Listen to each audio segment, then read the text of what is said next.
जय हो जया एकादशी मैया की जय। माघ मास के शुक्ल पक्ष की एकादशी को जया एकादशी कहते हैं। आज जया एकादशी का व्रत रखा जाएगा। एकादशी का व्रत सभी व्रतों में सबसे उत्तम माना गया है। भगवान विष्णु की प्रसन्नता के लिए प्रत्येक व्यक्ति को अवश्य ही एकादशियों का व्रत करना चाहिए। इस व्रत की महिमा का वर्णन नहीं किया जा सकता। इस दिन अन्न खाना वर्जित है और यथासंभव अगर आप कर सकते हो तो परिवार में प्रत्येक व्यक्ति को, अपने सभी मेंबर्स को एकादशी के व्रत की महिमा का वर्णन करते हुए, उन्हें समझाते हुए अवश्य ही व्रत कराना चाहिए। आज जया एकादशी है। जया एकादशी के व्रत की कथा इस प्रकार है। माघ मास के शुक्ल पक्ष की एकादशी को जया एकादशी कहते हैं।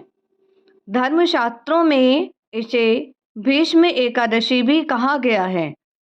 इस दिन भगवान विष्णु को प्रसन्न करने के लिए व्रत किया जाता है।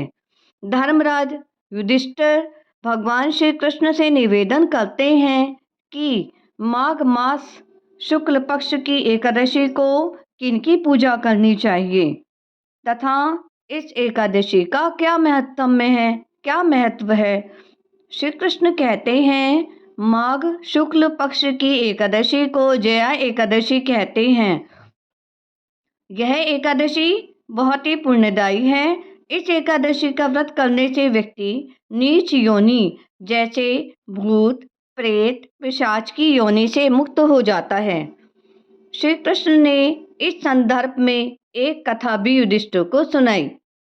वह कथा इस प्रकार है। जया एकादशी की कथा। नंदन वन में उत्सव चल रहा था। इस उत्सव में सभी देवता, सिद्ध, संत और दिव्य पुरुष विद्यमान थे।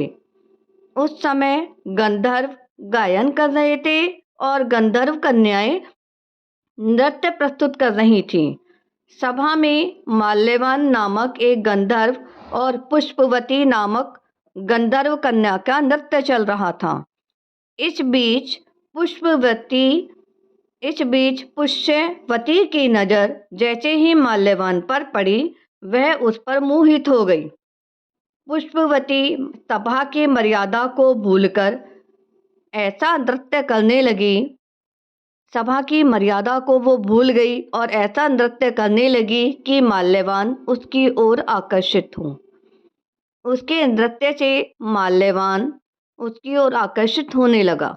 माल्यवान गंधर्व कन्या की भंगिमा को देखकर सुध बुध खो बैठा और गायन की मर्यादा से भटक गया, जिससे सुर ताल उसका साथ छोड़ गए।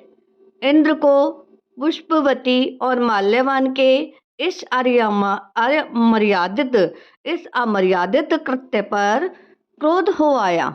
वह क्रोधित हो गए और उन्होंने दोनों को शाप दिया कि आप स्वर्ग से वंचित हो जाएं और पृथ्वी पर निवास करें, मृत्युलोक में चले जाएं। मृत्युलोक में अति नीच पिशाच योनि आप दोनों को प्राप्त हो।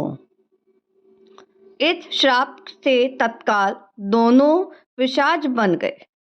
दोनों को पिशाच योनि प्राप्त हो गई और हिमालय पर्वत पर एक वृक्ष पर दोनों का निवास बन गया।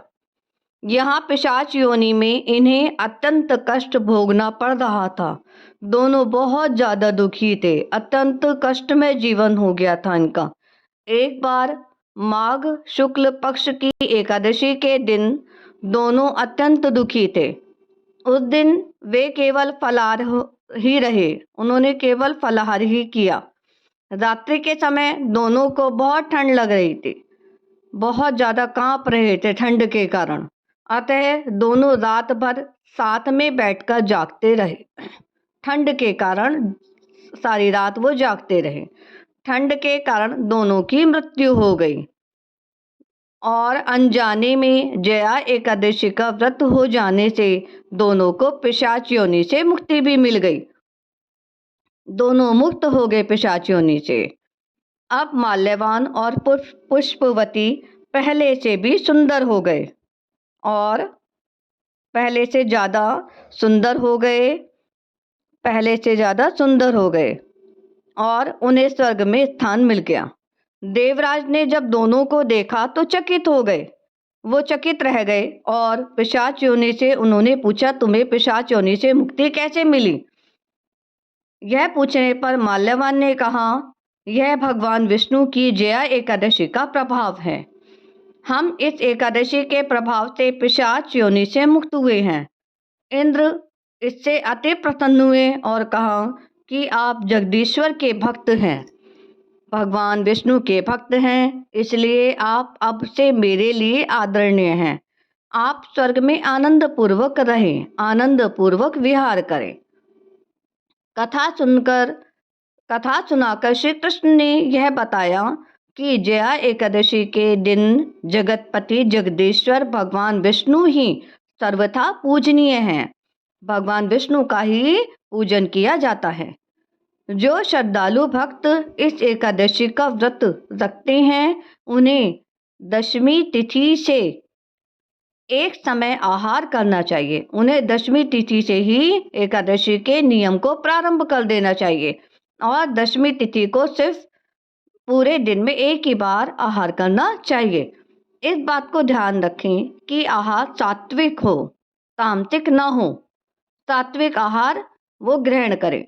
एकादशी के दिन श्री विष्णु का ध्यान करके संकल्प करें और फिर धूप, दीप, चंदन, फल, तिल एवं पंचामृत से विष्णु भगवान की पूजा करें।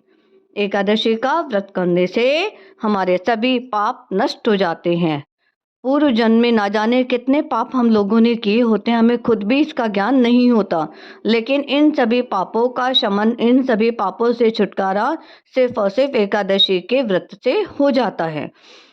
एकादशी के व्रत से हमारे पितर भी प्रसन्न होते हैं और उन्हें पितृलोक में सभी सुख सुविधाएं प्राप्त होती हैं। वो शांत रहते हैं, तृप्त रहते हैं। इसीलिए हमें एकादशी के व्रत की इतनी महिमा को जानकर अवश्य ही एकादशी का व्रत प्रारंभ कर देना चाहिए। जया एकादशी के व्रत की कथा समाप्त हुई। जया एकादशी मैया की जय, विष्णु भगवान की जय, लक्ष्मी नारायण भगवान की जय।